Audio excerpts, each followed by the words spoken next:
got COVID. He got real sick. He came out on oxygen. Look at him. I was He was skinny real as you. skinny. He was tiny like you.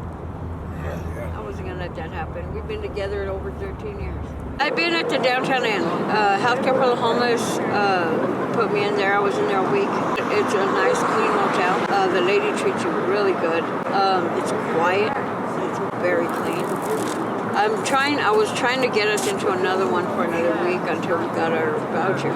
Sometimes things just don't happen that way. Well, Healthcare for the Homeless said they can't give me another one. This one was 7 days. But St. Martin said they don't have any more. You have to pick one of those places. The Wellness Hotel, we tried getting in. I put myself on the list and they never ever let us know. The Wellness Hotels, they let you in there for anywhere from a month to 6 months. He's retired and I get disability. We can make it. We just need a little help getting in. The only thing that kept me going out here is him. Yeah. I have faith and I'm not going to give up. And not for me or any of these people.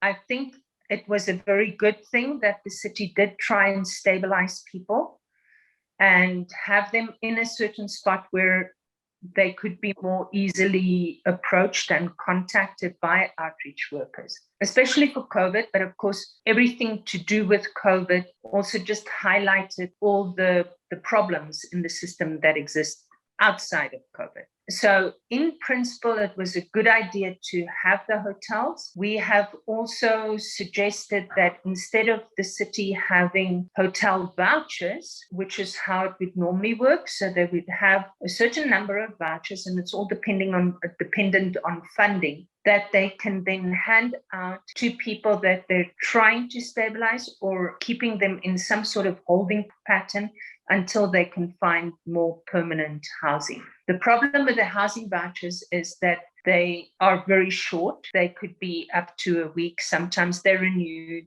but it's an emergency measure. And that is all because of cost, obviously. So if the city were to buy some hotels, then that cost would be minimized. And then more people could actually be stabilized. The people who do actually want to be inside. Some people still have problems with the idea of being in a congregated inside living situation. But then at least for the people who want to get off the street, and especially the people who are in the process of getting somewhere else, just stabilize them so that we can find them, because that's a big problem. Then the caseworkers started getting involved. So that experience just showed me that the caseworkers just had a huge load of people. I mean, you can imagine just from the numbers of people that the city had housed in these wellness hotels, that the caseload must have been really high. So that is a problem. So learning from that experience or taking from that experience, I would then urge the city, if they did want to carry on with perhaps buying a hotel, which would just make economic sense, to then at the same time also look at the outreach and the casework.